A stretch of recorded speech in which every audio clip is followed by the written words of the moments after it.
And welcome again to I Love Black People. We've been blessed today to have someone who's really have a lifelong life of serving our people and in so many roles. And in her current role as senior advisor to the mayor of Washington, D.C., Beverly Perry. She is amazing, and she's actually helping to lead the charge as well as make sure our people have full representation on this issue of DC statehood. And she's been gracious enough with her busy schedule to take the time out to share with us some of the latest as well as some of the history of this issue of DC statehood.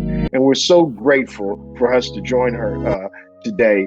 And thank you, Sister Beverly Perry, for your time.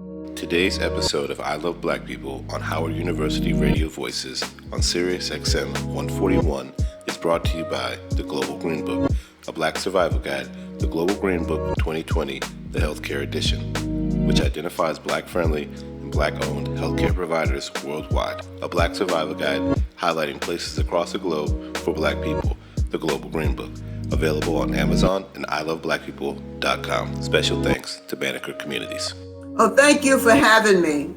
We have a message that we really want to get out and spread across America and across the world. Here. Started off where you kind of give us a context. So many people are now hearing this since it's now coming up again, even though this is not new. It's really an old issue that really needs to be resolved. And I think your understanding of this issue would really help so many of us out here understand why this is important and why we need to be helping support what you're leading the charge of. So, what most people don't know is that this issue goes back 220 years. It actually goes back to the founding of our country. When the founding fathers decided they had to have a federal district that was carved out, that was not accountable to any state, they carved out the District of Columbia.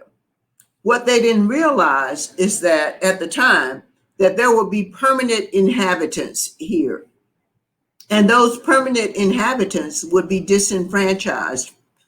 And, there are a lot of comments throughout history where Madison would speak to Washington and to George Mason, and they would say, we are creating the beacon of democracy. We can't create the beacon of democracy and have the very people that are in the nation's capital to be disenfranchised from the Union. That is not what we're trying to create. That would not be fair. They talked about it on several occasions, but they didn't correct it. And I'm going to tell you why I think it didn't get corrected.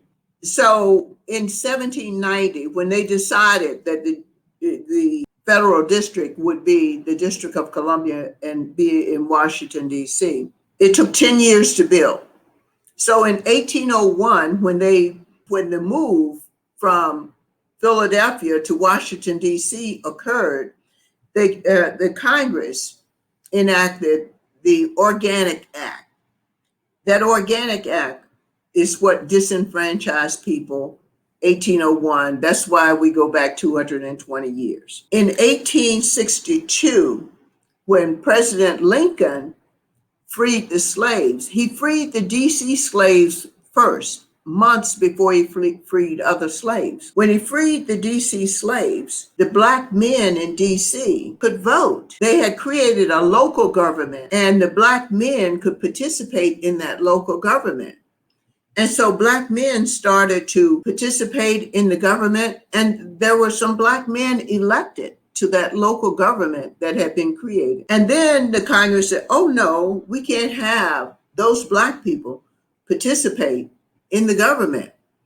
So they abolished that. About 40 years later, they created another local government. Black men got involved in that.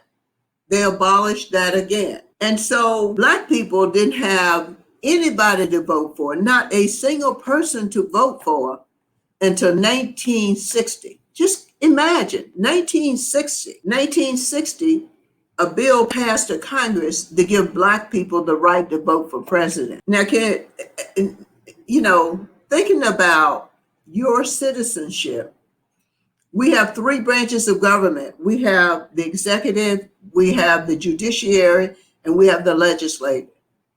You're not, you can't participate in any one of those. But then they decide, oh, you can participate in the executive by law. And so Black people started voting for president. And it's just hard to imagine. I know that's hard to imagine. No, but what you're breaking down is so important that we don't understand how much our people, our ancestors, continued to fight and be amazing. Like just the fact you said every time we had an opportunity, we asserted our citizenship. We did our civic responsibility, and I just think you're breaking this down like that is really helpful to understand. You know, the legacy of our people and the work. How your work is literally is on the shoulders of some brothers and sisters because they all probably had sisters helping them make their voice heard. What why was it just president in the Oh, well, 60s? that's the question. Why was it just president? Well, because in order to give us representation in the Congress, only states, the Constitution only authorized states. So it didn't say anything about presidents, but representation in the Congress, it has to come from a state. And so then, back from the 60s, back from the early 60s and the 70s, Black people said, well, the only way we can be full participants is with statehood. So the statehood campaign started in 1972. Now, what grew out of the first statehood campaign was home rule. So that's why we have a mayor, and we have a local legislative body, our DC City Council. But before that, we didn't have any local government at all. The president would appoint 3 commissioners, and we didn't even have a Black commissioner of the 3 commissioners until 1960. So Black people were totally shut out of government in the nation's capital until 1960. And so in 1972, there was a big statehood movement. Home rule grew out of that, and home rule is just that we have our mayor and we have our local legislative council. But now we are almost there because statehood is going to become a reality. It has been a 220-year fight. It is much too long. It's a wrong that has to be corrected. We have 11,000 people participating on active duty in the military today. Now think about that. When you participate in the military, your highest call to duty is if the country goes to war. Who can declare war? The Senate of the United States has to give the president permission to declare war. I remember my son went to the Persian Gulf. He went to participate in the war, and I called Steny Hoyer because I didn't know anybody else to call. But in DC, you can't call. You don't have a senator. If you oppose the war, you don't have anybody to call. I mean, that's where we are. And over the years, even back from 1865, Black people fought in the Civil War. Black people always stepped up to the plate, whatever was required, and served this country, and has been disenfranchised and not been able to participate. And most people think it's not just the Congress that we can't participate in. Most people don't even think about. If you want to voice an opinion on a federal judge, guess who you have to go to? You have to go to a senator.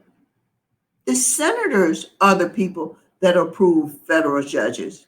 So when you box us out of the legislative branch, you box us out of the judicial branch. So we have a 1/3 participation in the Congress. And I don't even consider it 1/3 because, as we just heard over the past several weeks, the president, he appoint people to his cabinet.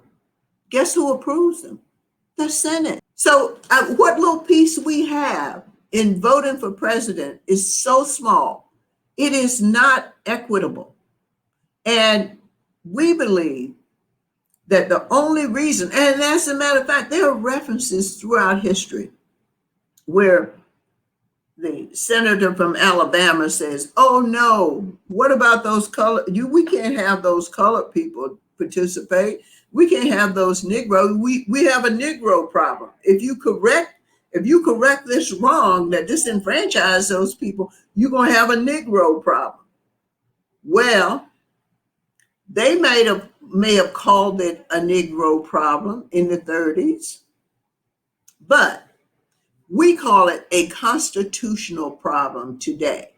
We are entitled to every constitutional right that the U.S. Constitution offers to any other American. I think your approach, and I think this is because you're a litigator and your legal background is showing. Like, so often they try to make our issues emotional, and that we somehow are so emotional and irrational. Everything you said just makes sense. It's rational, and we should be not only inspired, but we should be clear that this not only is this right to be able to articulate like you have how wrong it's been for that long. And I think sometimes they make it seem like since we've been wrong for so long, we're like supposed to just like forget about it, as opposed to correct it after all this long time of it being wrong. What do you see in the most latest changes as it relates to the current Congress? What are the things that we should be looking out for and people should be aware of as we move forward? Okay, so let me just say this. So when this mayor came into office in 2015, she said, "We're going to move this dial." She said to me, "Beverly, we have to move this dial. And moving this dial cannot include me going back to jail because that has not worked." And so what we did was we looked at 6 other states of how did they come into the union. What is required to come into the union? And we looked at how Tennessee came in. So Tennessee said there are 4 constitutional measures that are required to be admitted to the union. You have to have the people of the jurisdiction to approve that they want to be part of the union. You have to have a constitution so people will see what your governance is going to look like. That you have to define your boundaries of what your boundaries are going to be. And you have to have a Republican form of government with a small r, which means you have to have an elected form of government. So the mayor said, well, let's do all that. Let's do the Tennessee plan. Let's do our constitution. Let's get all prepared. We did all of that. And then we went to people that had not come on. Mrs. Norton had introduced this bill for 20 years. And then we looked at people like Steny Hoyer had never been a co-sponsor. There were members of the Maryland and Virginia delegations that had not been co-sponsors. We went to those people and said, this issue is bigger than us. This issue will help you too. The fact that there are only 4 senators for a region that has 15 million people, Maryland, DC, and Virginia. We are all underserved because we only have 4 senators in a body of 100. You go to the West, you go to South Dakota, North Dakota, Wyoming, Montana, and Iowa, I believe it is. All combined, they only have 5 million people. So they have 10 senators for 5 million people. We have 4 senators for 15 million people and have over 700,000 with no senators. That can't be right. From a regional perspective, we laid out the case for Maryland and Virginia. Everybody got on board. And we, as you can see, with the federal funding programs, like last year when they did the first CARES Act, right here, the center of the federal government, they shortchanged us $755 million. Yet they got to come in here every day. You would think they wanted us to have more preparation than anyone. They did not. But to get back to your point about the process. So when the mayor, we laid out this process, we went to Maryland and Virginia. We worked with Mr. Hoyer in the 116th Congress that ended last December. Elijah Cummings, God bless his soul, promised a hearing. He scheduled a hearing. We got it approved. For the first time, a House of Congress approved DC statehood in the 116th Congress. To the public, unfortunately, 117th is a new Congress. We have to do it all over again. We just last Monday, we had the same type of hearing before the 117th Congress.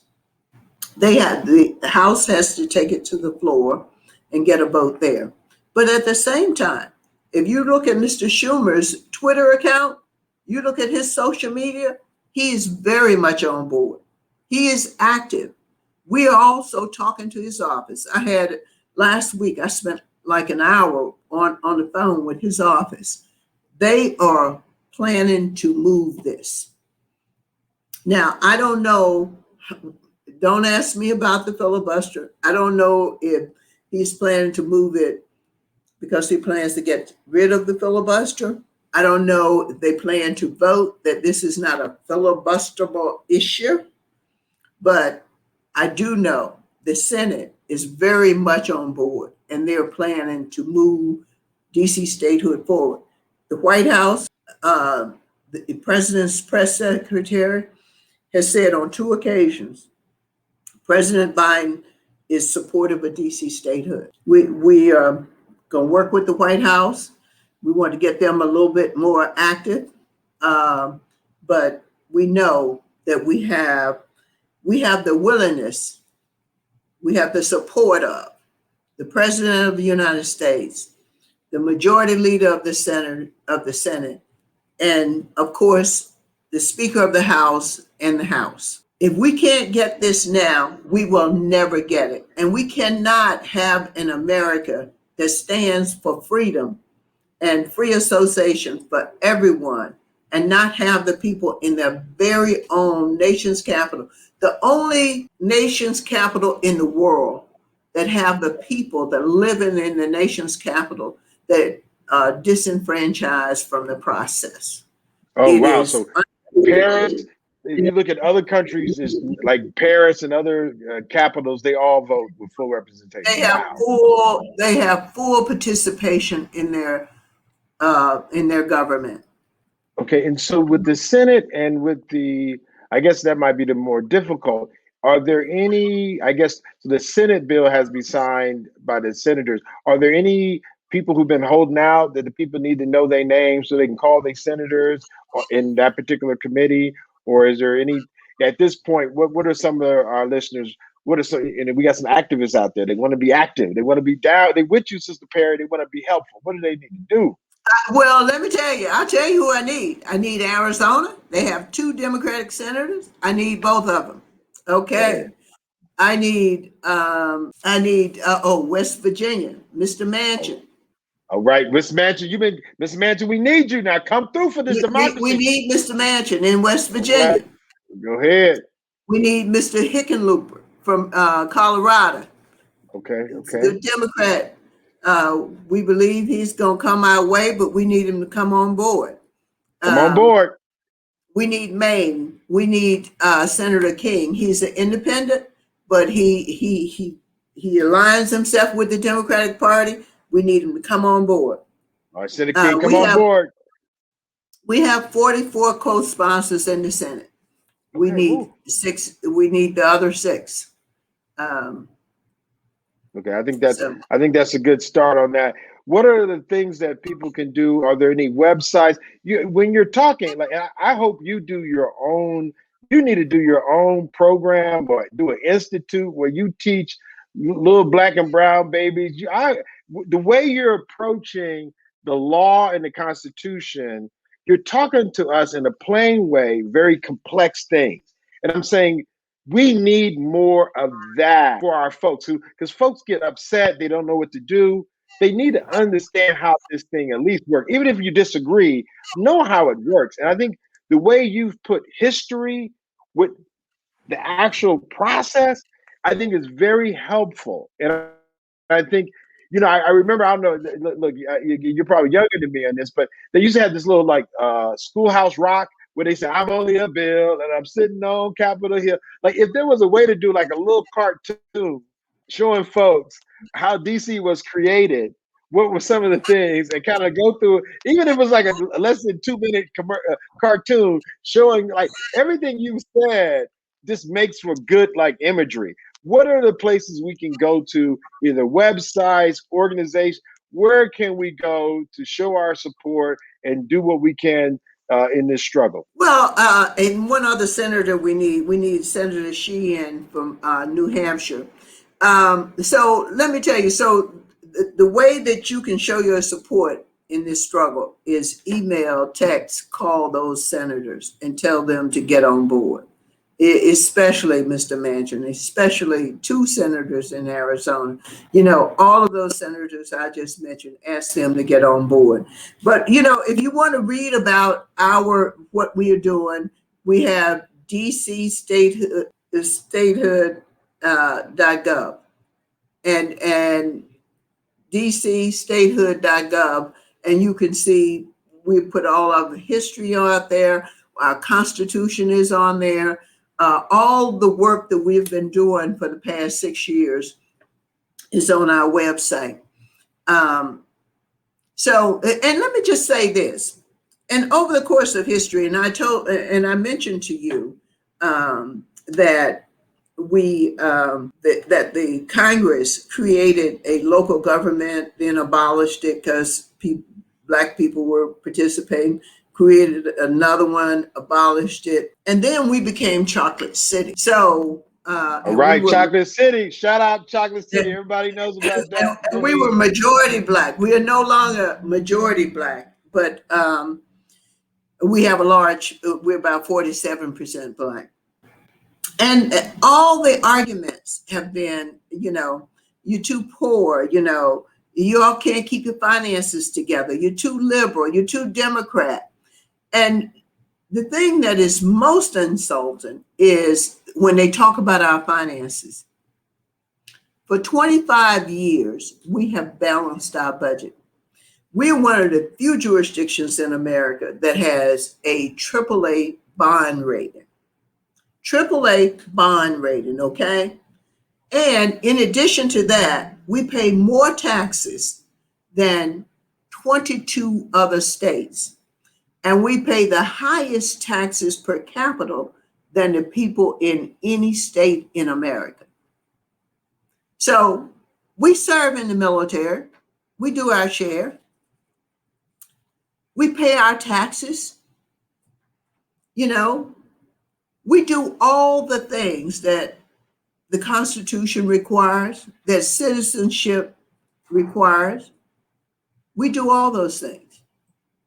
But we don't have a voice. We don't even have a vote on the floor in the House. I mean, think about this. Congresswoman Norton, she can't even vote for her own bill on the floor with the highest taxpayers per capita in America. Go figure. How does that happen? How does that happen? It doesn't make sense. You know, so now as we come to wrap it up, because I know your time is serious, and we definitely appreciate you. Sister Perry, I mean, again, you have a lot of wisdom. We got to get this. I don't think people even know how gifted the folks who are serving the public for DC government are. And I think you've just shown just amazing talent in this discussion. What would you, if we were going to wrap this up in the last, I'd say 30 seconds, what would be the things that you would want to leave folks with? And I say this with you know, with your own journey. You know, it's Women History Month, and sometimes we take for granted the sacrifice.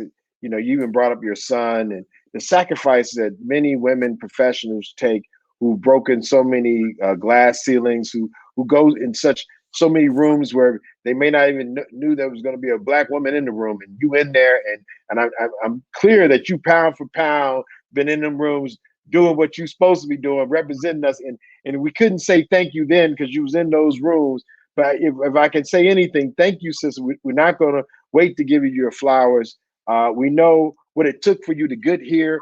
It's not the same what other folks have taken, and that we definitely are encouraged and inspired by that. So again, if we don't tell you thank you enough, I know you spend your time just working and you're not waiting for thank yous, but public service is, I know, is not always thankful. And but with that being said, with the issue of the DC statehood, as well as so many of the young people who might be listening and who are looking at public service, what are some more jewels because you've been dropping jewels now, you've been breaking it down, sister. And I would have been saying more, but I would have to just close my mouth. But what can you leave us with, sister? Give us something. Well, let me just tell you this. What you probably don't know is that I am retired, and I came to work with Mayor Bowser for a year, and 6 years later, I'm still here. Well, Sister Perry, thank you so much. Thank you, thank you, thank you. If I had 1,000 tongues, I couldn't thank you enough. Correct that wrong. Correct that wrong right now. So with that being said, Right we now. always close with I am because we are. Thank you, Sister Perry. And thank you so much for having me. Yeah. Today's episode of I Love Black People on Howard University Radio Voices on Sirius XM 141 is brought to you by The Global Green Book, a Black Survival Guide, The Global Green Book 2020, the Healthcare Edition, which identifies Black-friendly and Black-owned healthcare providers worldwide. A Black Survival Guide highlighting places across the globe for Black people, The Global Green Book, available on Amazon and iloveblackpeople.com. Special thanks to Banneker Communities.